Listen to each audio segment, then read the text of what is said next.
స్వామివారు ఇప్పుడు ఎలా స్వామికి 18 అవతారాలు ఉన్నాయి అంటున్నారు కదా, దీనికి ఒక పరమార్థం ఏమైనా ఉందా అంటే ఒక్కొక్క దేవతకు ఒక్కొక్క అవతారం ఉందండి. శివుడికి ఎలా అవతారాలు ఉన్నాయో, మహావిష్ణువుకి ఎలా అవతారాలు ఉన్నాయో, సుబ్రహ్మణ్య స్వామికి ఎలా అవతారాలు ఉన్నాయి, గణపతికి ఎలా అవతారాలు ఉన్నాయో, శాస్త్ర కూడా అవతారం. ఆ యుగానికి కావలసిన విధంగా ఆ విధాత సృష్టించినటువంటి అవతారాలే ఈ అవతారాలు.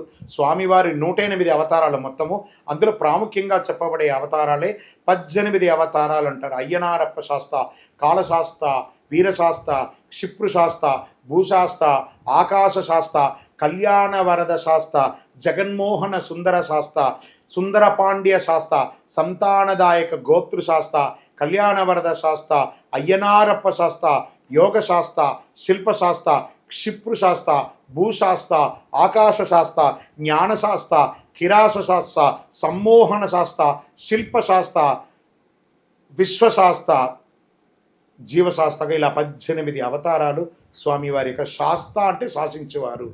మరి ఇవన్నీ ఎక్కడగా ఉన్నాయి గురుగారు అని అంటే తిరుపతి పట్టణంలో రైల్వే స్టేషన్కిను బస్టాండ్కి కూతగొంతు రూపంలో ఒక 3 కిలోమీటర్ దూరంలో అలిపిరి నుండి రేణిగుంట ఎయిర్పోర్ట్ వరకు ఉన్నటువంటి ఆ శేషాచలం ఫారెస్ట్లో అలిపిరి, కపిలతీర్థం, జీవకోణ అని రేణిగుంట వరకు వెళ్ళి ఆ కొండ చెరువు కిందనే జీవలింగేశ్వర స్వామి సన్నిధానం 360 రోజులు ఆ శివుడి మీద నీళ్లు ఏ కాలమైనా నీళ్లు పడుతున్నటువంటి ఆ శివక్షేత్రంలో ఆ ఘోర కీకారణ్యం, దాని శేషాచలం అడవులు అంటారు. ఆ శేషాచలం ఫారెస్ట్లోనే ఈ యొక్క స్వామివారి దేవాలయాన్ని నిర్మించాము.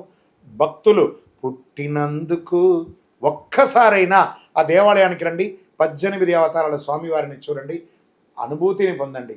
శరణమయ్యప్ప.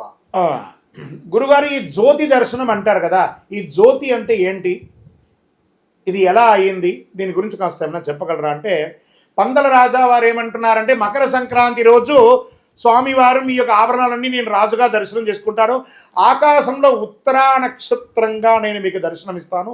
ఆ రోజు అక్కడ ఉన్నటువంటి ట్రైబల్స్, అడవి వాళ్ళందరూ ఉంటారు కదా, వాళ్ళందరూ ఇచ్చే హారతియే జ్యోతిగా ఉంటుంది. కాబట్టి అక్కడ కాంతమలై అనే ఒక కొండ, శబరిమలై నుంచి 360 degrees హైట్లో ఆ యొక్క ప్యారలల్గా అక్కడ ఒక కొండ ఉంటుంది, అది కాంతమలై అంటారు. ఆ ప్రాంతంలో స్వామివారికి అడవి వాళ్ళందరూ ఇచ్చే హారతియే జ్యోతి. ఆకాశంలో కనబడే నక్షత్రమే ఉత్తర నక్షత్రం. ఆ రోజు ఆ ఒక్క నక్షత్రం మాత్రమే ఉంటుంది. జ్యోతి దర్శనం ఎలా చేస్తున్నాం మనం? భోగికి ముందు చేరాలి, మకర సంక్రాంతి చూడాలి, చాలు చాలు మనకింకా వలదు వలదు ఇక జన్మ. అలా జ్యోతి దర్శనం చూసుకుంటూ ఉంటే ఎంత అద్భుతం తెలుసా? శరణమయ్యప్ప.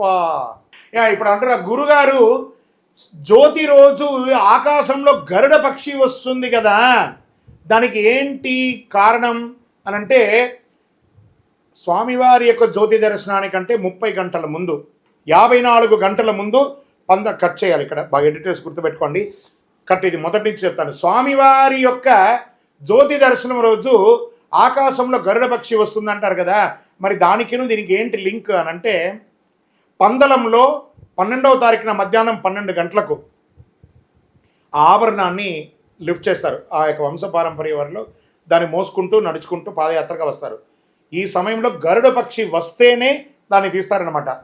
కృష్ణ పరుందు అంటారు. అంటే సాక్షాత్ ఆ శ్రవణ నక్షత్రుడైనటువంటి ఆ స్వామివారి మహావిష్ణువు ఆ యొక్క గరుడ పక్షి రూపంలో గరుడ గమన ఎలా అన్నారు, స్వామివారు నడిచే వాహనం కదా, అందులో ఉండి తన యొక్క కొడుకు యొక్క ఆ యొక్క తిరువాభరణ ఘోషయాత్ర అంటారు దాన్ని. ఆ ఘోషయాత్రను చూడడానికి సాక్షాత్ మహావిష్ణువే అక్కడి నుంచి తోడుగా వచ్చి శబరిమల వరకు ఆభరణం గర్భాలయానికి వెళ్ళగానే ఎలా మాయమైపోతుందో అలా మాయమైపోతుంది. అందరూ చూస్తున్నదే ఇది. అక్కడ ఎంత అద్భుతం తెలుసా, చెప్తూ ఉంటేనే అసలు పులకించిపోతుంది. ఆ గరుడ పక్షి ఆ స్వామివారి ఆభరణాన్ని ప్రతి చోట అలా నడిచిన చోటల్లా తిరుగుతూనే ఉంటుందట. తన కొడుకుకు జరుగుతున్న వైభవాన్ని ఆకాశం నుండి స్వామివారు చూస్తూ ఉంటారట. శరణమయ్యప్ప.